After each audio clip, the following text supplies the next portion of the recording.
آج ہم جس تاریخی مقام پر کھڑے ہیں یہ کہلاتا ہے دیوار برلن۔ یہ ایک دیوار محض صرف ایک دیوار ہی نہیں، اس نے نہ صرف ایک ملک کو تقسیم کیا تھا بلکہ پوری قوم کو تقسیم کیا تھا۔ یہ دیوار کیا تھی اور کیوں ختم ہوئی اور اپنے پیچھے کیا کہانی چھوڑ گئی، اس پہ ہم آج بات کرتے ہیں۔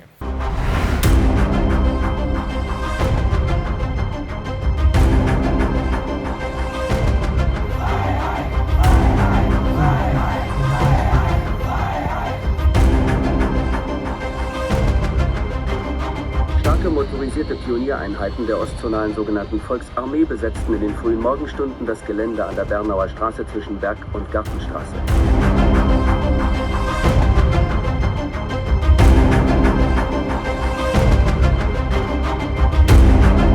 السلام علیکم ناظرین، میں ہوں عرفان الحق اور آپ دیکھ رہے ہیں میرا YouTube channel connect with Irfan. یہ دیوار ایک ایسی دیوار تھی جس نے جرمنی کو دو حصوں میں تقسیم کر دیا تھا۔ دوسری جنگ عظیم کا جب خاتمہ ہوا تو ظاہر ہے کہ جرمنی کی شکست پر وہ خاتمہ ہوا اور اس کے بعد ہٹلر نے سوسائڈ کر لیا۔ اور پھر کیا ہوا؟ لائٹ فورسز یعنی امریکہ، برطانیہ اور فرانس نے یہ کوشش کی کہ وہ جرمنی پر اپنا تسلط قائم رکھیں اور اس کے ساتھ اس کو کئی حصوں میں تقسیم کرنے کی بات کی گئی۔ یعنی جو سوویت یونین ہے اس کو ایسٹ جرمنی دے دیا گیا اور جو ویسٹ جرمنی ہے اس کو تین حصوں میں تقسیم کر کے امریکہ، برطانیہ اور فرانس کو دے دیا گیا۔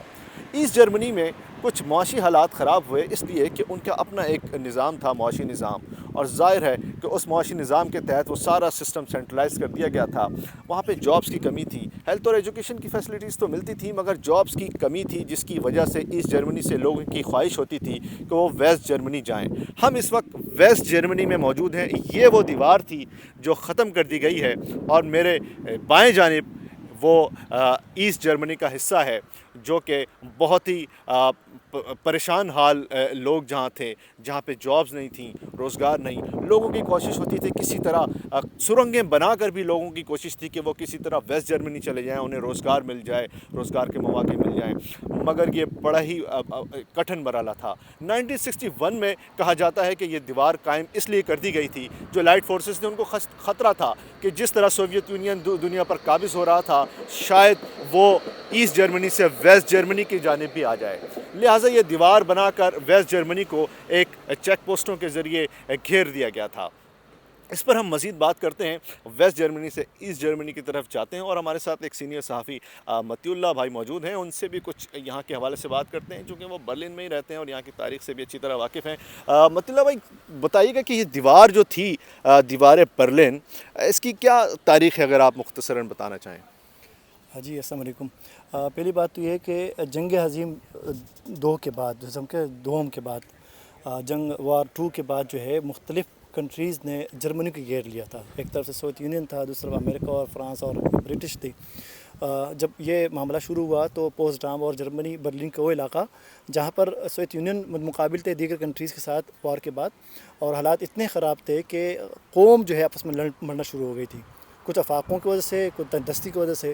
بالآخر یہ طے ہوا 1960 میں کہ معاملات خراب ہوتے جا رہے ہیں، نازی ازم خوف کی وجہ سے لوگ غائب ہو گئے تھے، کافی معاملات خراب تھے، تو 61 میں دیوار برلن کی بنیاد رکھی گئی۔ خیر بات شاید کر دیتا ہوں کہ 61 میں جب بات دیوار برلن کی بنیاد رکھی گئی تو اس ٹائم ایسٹ جرمنی اور ویسٹ جرمنی جو ہے بنائے گئے، اور ویسٹ جرمنی کے اندر امریکہ اور فرانس اور جو اتحادی الائڈ فورس تھی وہ موجود تھی، اور ویسٹ ایسٹ میں سوویت یونین جو رشین فورس تھی وہ موجود تھی۔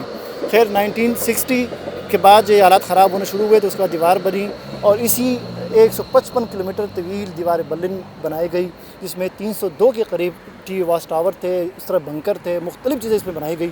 پراپرلی ایک جیسا جیل بنایا، ایک جو ایسٹ جرمنی کے لوگوں کو ایک جیل میں رکھا گیا، ویسٹ جرمنی کے لوگوں سے الگ کیا گیا، بچے خاندان سب تتر بتر ہو گئے۔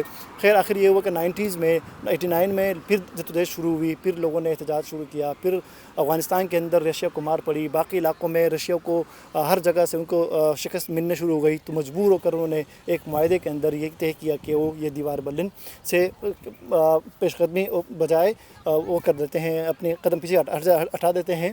تو معاہدے کے بعد انہوں نے یہ ہٹنا شروع کیا اور عوام نکل کے انہوں نے اپنی دیواریں توڑنا شروع کی اور آزادی کے نعرے لگائے۔